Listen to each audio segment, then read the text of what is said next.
What's good, everyone? This will be the second showcase for the day, the Extreme Z Awakened LR Great Saiyaman 1 and 2. Obviously, this is a free-to-play unit, and currently the legendary campaign is going on for the EZA for these units. So, typically what I do is talk about the units and then just kind of, add in additional color once going through the stats, upgrades, and whatnot. So, let's just dive right into it. So again, it is a free-to-play unit, super physical type. Leader skill is now going to be Super Type Allies Key plus 3, HP Attack and Defense increase of 130% when team includes all 5 super types. In terms of the super attack, you've got obviously the 12 key, which will raise attack and defense for 1 turn and causes colossal damage to enemy, and also seals super attacks.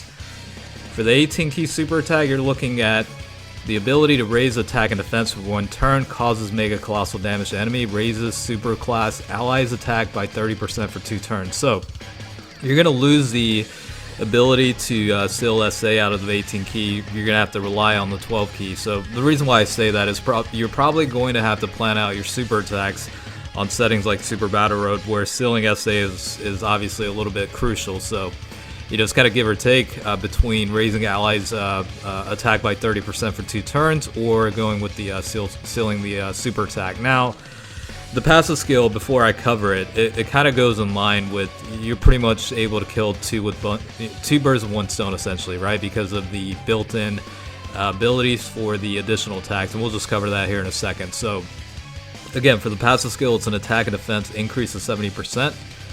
Super type allies get key plus 4 and defense increase of 50%, plus an additional attack increase of 58%, and launches an additional attack that's got a medium chance of becoming a super attack when attacking extreme type enemies. And then extreme type enemies also get a defense minus 70%. So again, you kind of have to pick and choose between the 12 key and 18 key depending on the pros and cons between the status effects. But because of the additional ability to launch an additional attack, now it is a medium chance of becoming a super attack, but if you do have potential levels somewhat toward additional attack, you can essentially get 3 super attacks in 1 rotation if you're lucky.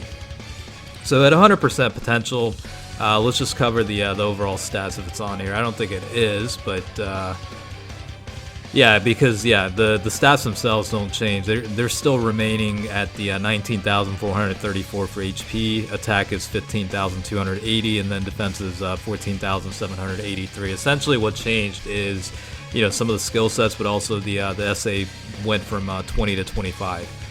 Now let's just kind of cover the links real quick.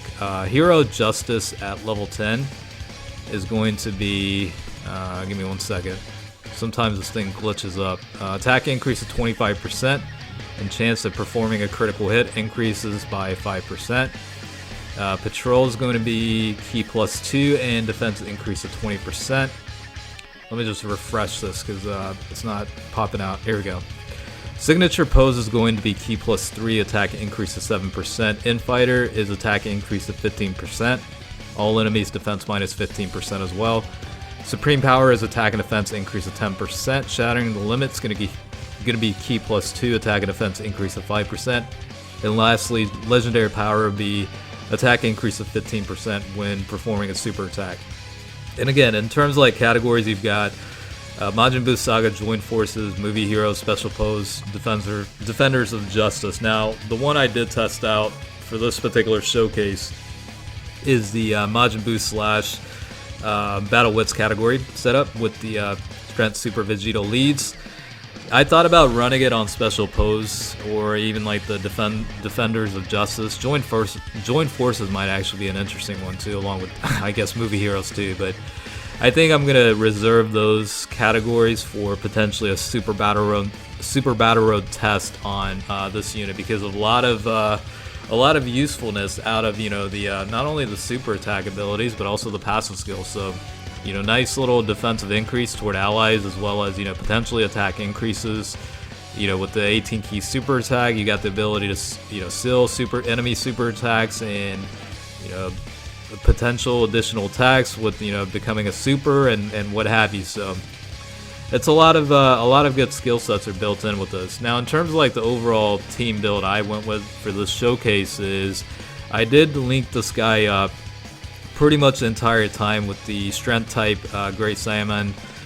Decent links, but I think more so the benefit with that unit being partnered up with the LR Great Saiyaman 1 and 2 is the passive buff to allies that unit provides. So the ideal rotation within the team build that I included was, having that guy and then having LR Great Saiyaman 1 and 2 on the middle slot, and then having the intelligence type Great Saiyaman or Gohan that transforms as the floater, because then you're really linking up quite well. Now, I mean, you could have a double support rotation like some of the stuff I've shown, just to show it from a showcasing standpoint, just to see how high the attack stats might end up being. But yeah, I mean, there's certainly variations of it. I think signature pose will be an interesting category to set that up with. I'd have to take a look at the movie heroes category available units within my deck in terms of like what I want to test it out with. But yeah, I think for the SBR run that I'll end up testing, I might end up running it on special pose. I think I could actually build some interesting teams out of that. A little bit contrast to the setup that you're seeing right now. So yeah, it might be one that's pretty interesting to test out.